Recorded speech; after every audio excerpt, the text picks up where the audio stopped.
आणि पहिल्या टप्प्यामध्ये आम्ही 17 प्रकल्पांची निवड केलेली आहे। त्यामध्ये काही नावं मी सांगतो, ओशिवरा आहे, गोवंडी आहे, चिता कॅम्प आहे, टागोर नगर आदी ठिकाणी या योजना आम्ही राबवतोय। आणि सगळ्यात महत्त्वाचं म्हणजे रमाबाई आंबेडकर नगर घाटकोपर 17,000 घरांचं आपण क्लस्टर करतोय आणि त्याला SRA आणि MMRDA यांनी सुरुवात देखील केलेली आहे। आणि तिथं त्यांना असं वाटलं होतं की 20-25 वर्षापासून भाडंही मिळत नाही, घरही मिळत नाही, डेव्हलपरही गेलाय सोडून। मग अशा ठिकाणी 137 कोटी रुपयाचं भाडं त्या ठिकाणी SRAने दिलं। मी स्वतः जाऊन चेक वाटप केलेला आहे आणि त्यामुळे रमाबाई आंबेडकर नगर हे क्लस्टर सुरू झालेलं आहे। ठाण्यामध्ये 5 क्लस्टर सुरू झालेले आहेत आणि त्यामुळे ही 17 क्लस्टर जी आहेत ही देखील युद्ध पातळीवर सुरू होतील। आणि यामध्ये आम्ही ज्या आपल्या शासकीय प्राधिकरणं आहेत जसं MMRDA आहे, सिडको आहे, म्हाडा आहे, त्याचबरोबर MSRDC आहे, MIDC आहे, BMC आहे, इत्यादी ज्या प्राधिकरणं आहेत त्यांना देखील त्याच्यामध्ये JVमध्ये घेतोय, जेणेकरून त्यांना फंड रेज करणं सोपं होईल आणि लोकांचा एक विश्वास देखील या आपल्या शासकीय प्राधिकरणं असल्यामुळे वाढेल। आणि म्हणून मोठ्या प्रमाणावर टप्प्याटप्प्याने आपण ह्या योजना राबवतोय। त्यामुळे खऱ्या अर्थाने बाळासाहेबांचं जे स्वप्न होतं 40 लाख लोकांना घरं देण्याचं, त्याचं एक पाऊल आपण टाकलेलं आहे असं म्हटलं तर वावगं ठरणार नाही। त्याचबरोबर SRA अभय योजनेला 31 डिसेंबर 2026 पर्यंत आपण मुदतवाढ दिलेली आहे। ती अभय योजना तिची मुदत संपली होती। काही SRA योजना ज्या आहेत त्या वंचित झाल्या होत्या त्यापासून नागरिक, त्यामुळे ते देखील SRA अभय योजनेला 31 डिसेंबर 2026 पर्यंत आपण मुदतवाढ देतोय। SRA प्रकल्प आता मोठ्या प्रमाणावर सुरू होतील, त्याच्या तक्रारी त्याच्या 2000च्या वरती काहीतरी केसेस आहेत। त्यामुळे ह्याचा जलद निपटारा करण्यासाठी AGRC जे आहे त्याची देखील संख्या वाढवण्याचा निर्णय घेतला आहे, जेणेकरून जे केसेस सुरू आहेत या केसेस तात्काळ युद्ध पातळीवर सोडवता येतील आणि लोकांना मोठ्या प्रमाणावर दिलासा मिळेल आणि पुनर्विकासाचा मार्ग जो आहे मोकळा होईल।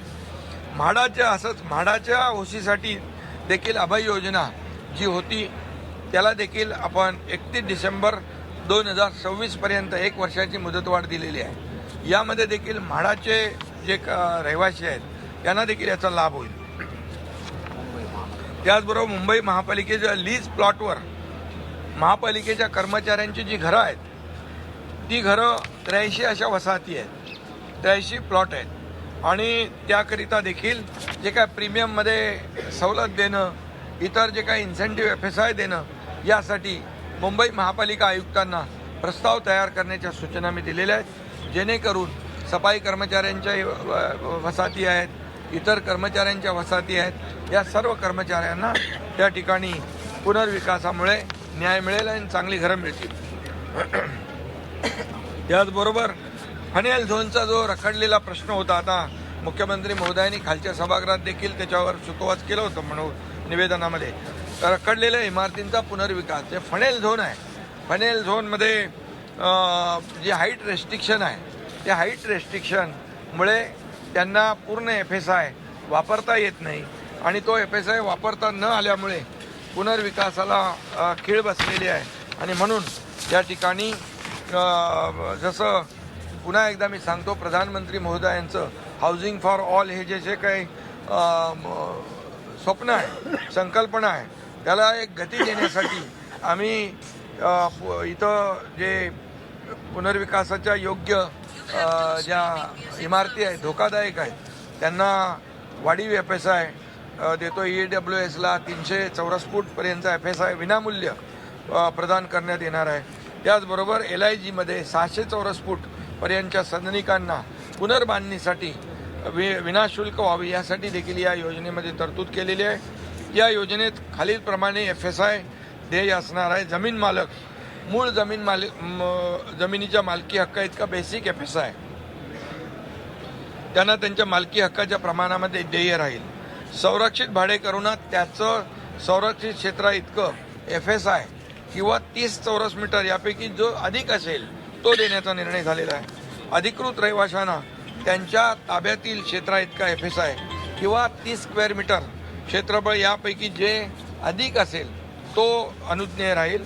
आणि म्हणून EWS आणि LIG सदनिकाधारकांच्या पुनर्बांधणीसाठी आवश्यक इन्सेंटिव्ह FSI देखील त्या ठिकाणी दिला जाईल. आणि म्हणून या बाबतीत देखील नवीन योजनेमध्ये विनियोजन 33.7 33.9 या नियमांतर्गत इन्सेंटिव्ह प्रीमियम अनुषंगिक त्यांना फायदे जे आहेत ते देखील कायम राहतील. आणि त्यामुळे या ठिकाणी फनेलमध्ये जे लागू केलेले नियम आहेत तेच नियम डिफेन्ससाठी देखील डिफेन्सच्या जागेमध्ये असलेली ज्या काही इमारती आहेत रहिवासी आहेत त्यांना देखील या फनेल झोनच्या धोरणाचा फायदा होईल आणि त्यांचा देखील पुनर्विकासाचा मार्ग मोकळा होईल. जेणेकरून मुंबईमध्ये आता कुठल्याही इमारतींचा पुनर्विकास थांबणार नाही आणि पुनर्विकासाचे जे अडथळे होते ते आपण दूर केलेले आहेत. मुंबईकर जो मुंबई बाहेर फेकला गेलेला आहे त्याला पुन्हा मुंबई आणण्यासाठी आम्ही हे निर्णय घेतलेले आहेत. आणि मला वाटतं मुंबईकरांना मोठा दिलासा देणारे हे निर्णय, परवा घेतलेले निर्णय देखील आणि आज घेतलेले निर्णय देखील ऐतिहासिक आहेत.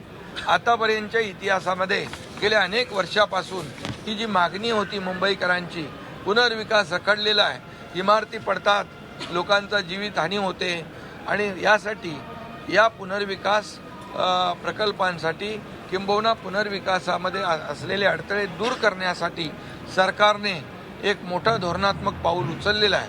गृहनिर्माण विभाग आणि नगरविकास विभागाने याचं मला समाधान आहे. आणि म्हणून या ठिकाणी आपण मोठ्या प्रमाणावर हे निर्णय घेतलेत. त्याचबरोबर मुबलक घरं जे PAPसाठी उपलब्ध झाली पाहिजे, प्रोजेक्ट अफेक्टेड पर्सनसाठी, म्हणजे रस्ते आहेत, भुयारी गटार योजना आहे, फ्लायओव्हर आहेत, इतर जे काही प्रकल्प आपल्याला मुंबईत करायचे आहेत, पण त्यासाठी हाऊसिंग स्टॉक पाहिजे. आणि म्हणून हाऊसिंग स्टॉक वाढवण्यासाठी देखील आपण प्रयत्न करतोय.